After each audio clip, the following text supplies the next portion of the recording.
terjun. Mengganggu aja kalau itu mengganggu teman-teman. Ini loh Pak, cuma main pensil kok. Mana pensilnya? Ambil dulu. Ini pensil siapa ya? Punya saya Pak. Baik, ada apa enggak di sini kelas 3 yang tahu pelajaran dari sebuah pensil ini? Gak ada yang tahu? Oke, kalau tidak ada yang tahu, maka akan Bapak jelaskan apa arti dari sebuah pensil ini. Punya pelajaran. Baik, jadi pelajaran yang pertama dari sebuah pensil ini bisa menulis karena pensilnya sendiri apa ada yang menggerakkan? Ada gerakan. Menggerakkan. Nah, itu tangan kita kan yang menggerakkan. Nah, itu seperti kita manusia.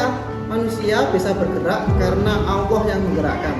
Jadi pensil ini tidak bisa menulis tanpa ada yang menggerakkan. Seperti kita hidup, berarti kita pasrah kepada Allah Subhanahu wa taala.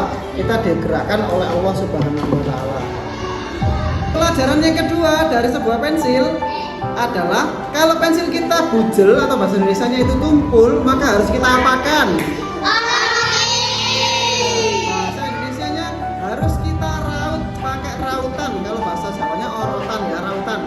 Supaya tajam kembali. Nah, dalam kehidupan kita pasti mengalami namanya penderitaan, kesusahan, hal-hal yang tidak enak. Itu bagaikan rautan untuk kita.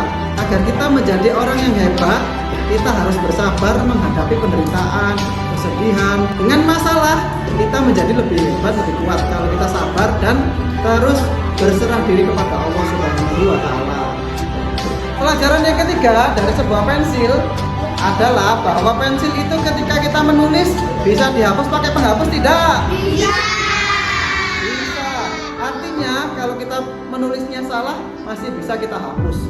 Artinya dalam kehidupan kita sebagai manusia itu pasti bisa salah, bisa lupa. Betul tidak? Betul. Kita masih punya kesempatan untuk menghapus kesalahan kita dan memperbaikinya menjadi lebih baik lagi. Jadi pensil itu memberikan kita pelajaran bahwa kita setiap salah jangan putus asa, kita perbaiki untuk menjadi yang lebih baik lagi. Pelajaran yang keempat dari sebuah pensil adalah di dalam pensil ini ada apanya? Ini namanya yang hitam-hitam, ada yang tahu?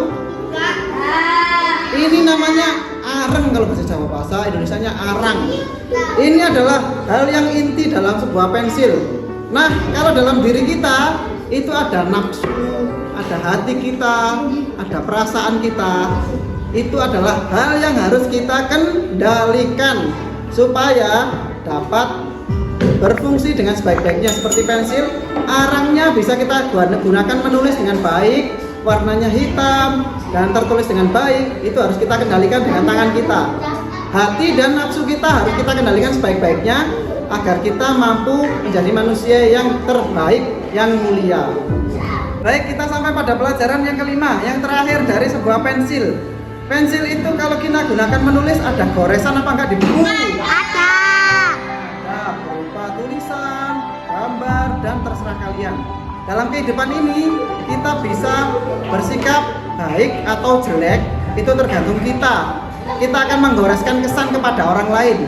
Kalau kita berbuat baik, kita akan menimbulkan kesan yang positif bagi orang lain, bagi teman kita. Kita disenangi, lalu kita tidak dibenci.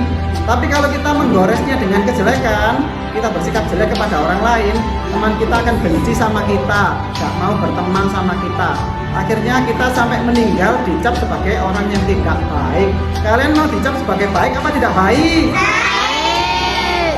Maka goreslah pensil dalam diri kita, itu hal-hal yang baik. Setuju? Setuju.